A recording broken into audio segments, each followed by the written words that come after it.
Well, hello, everybody. This is Paul Costa with We Love Arabian Horses, and I've got Jesse Taylor and Jessica Murray here with us today. Howdy. Hi. Hello. We are going to talk a little bit about this ambassador contest. You guys have taken on being the chairman and the vice chairman, and we're excited about it. Jesse, why don't we start with you? Tell us a little bit about what you think about the contest. Why are you excited about it?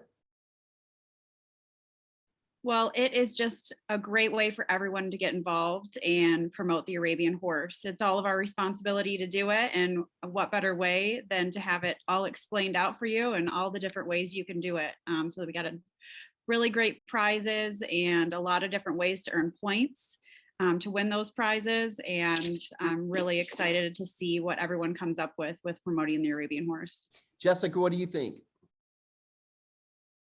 Yeah, I'm kind of piggyback a lot on what Jesse said, but I think, we all obviously love the Arabian horse, and I think a lot of us are wanting to help promote it and do these things, but sometimes it's a little hard to go it on your own, I guess. And so this is nice because it provides a structured environment for somebody to actually take those steps and take action. It's kind of spelled out for you. We have a lot of, like she said, a great prize list. We have our point system, I think, is Almost like a really roadmap. great. Yeah, exactly. It's like a roadmap because then you'd be like, oh, I can do this. And we spell it out pretty specific. So there's not a lot of guesswork. You can just pick one and say, oh, I want to do this. And then you can do it. So it's that catalyst to get you to take action and actually do it, because obviously there's the prize incentives, but there's the structure. And one thing I think with the roadmap that you mentioned is, we're going to help along the way. We've got meetings scheduled at the beginning for some kind of introduction overviews, but then every 2 weeks we've got a Zoom call that anyone can get on. It's not mandatory. And then we're going to help coach people through what to do in different scenarios. So there's kind of like training along the way. And I know we kind of didn't do things so perfectly the first time we tried a couple things, and we've modified. So we kind of learn, and we're going to share that learning with everybody. Jesse, we talked a little bit about having maybe even a team from every single club, or get 20 or 30 of the clubs in the whole United States and Canada to have a team. Yeah, absolutely. Reaching out to those club presidents and making sure that their members know. We're going to be messaging friends and that we know in the industry, and also all the information's on, We Love Arabian Horses, and it's spelled out pretty nicely there. And both Jessica and I are here to answer any questions and help, with ideas or challenges that anyone is having. So the one clarification I wanted to make, and it really has to do with the fact that we have two Facebook pages. We've got the Facebook page that's public, which is We Love Arabian Horses. And then we have the Facebook page that's a group that's private, that's WLAH Ambassadors. All of the contest information that will be shared is going to be shared on We Love Arabian Horses Ambassadors.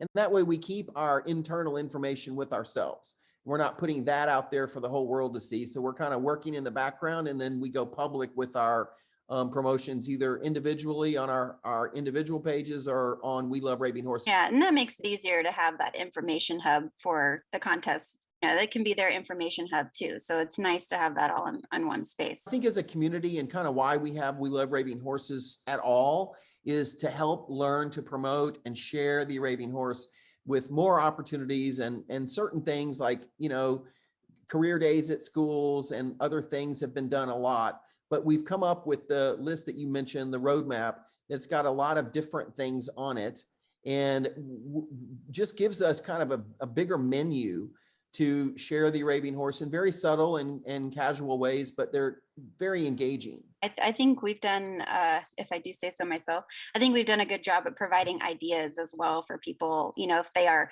again, maybe they want to go and promote the Arabian horse, but they don't know what to do. I think we have a lot of options that fit a lot of different, people. So I think there's something for everyone here that they can do. Great. And our wild card. I like our wild card. So if there's something that's not on our list that you think would be a great idea, and you want to do it, bring it to us and use it as your wild card, and we'll decide on the points for that. But I think it's, like I said, it's great because I think anybody can get involved in this, and it's all levels. I mean, we've got the age, from 6 to adults. I think it's fun for everyone. I think it's a great way for everybody to come together again for a single cause. So Jesse, explain to us, we've got two options that are connected to AHA events, our AHA programs. What are those two? Yeah, so the first one is the Meet an Arabian Horse event. So May coming up is Meet an Arabian Horse Month, and AHA is doing a big push to get as many farms or as many individuals as possible to hold these events. So you can hold them at your farm, at your local horse show. You could take your horse to the local tractor supply. You kind of can make it your own and just get as many people in front of an Arabian horse as possible. So we're really doing a push for that. So if you're doing an event, that will count as points. We're also doing the Lucky Listener program that AHA has really done a nice job of spelling out how you can host one of those at your farm. And that's just getting kids engaged in reading to Arabian horses, which is a win-win. The horses love it and the kids love it. What better way to promote, reading than to be able to read to an Arabian horse. And under the AHA page, under Discovery, they've really done a nice job of giving you all the materials that you need to get those. It's a great program, both of those. And the great thing is anyone who's already participating in those can kind of piggyback into our contest and have an opportunity to win other prizes and participate in other options as well. So I want to end on a little story.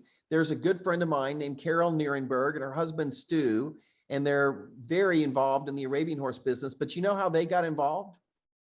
Carol and Stu went to an open house hosted in Scottsdale, Arizona. And suddenly here we are, 12, 15 years later, and they have a bunch of horses. They have horses on their property. They have show horses. They have trail horses. So it's really odd how any little thing can invite someone to participate or intrigue their interest. And then suddenly 15 years later, they bought a horse that day at that open house. That's awesome. Well, thank you, ladies. And if anyone has questions, they can reach out to me or Jesse or Jessica anytime, and the other people that are leading the contest, Mark Hayes, Ethan Hupp, and Lakin Schneider. So we appreciate your time. And if you have any questions, let us know.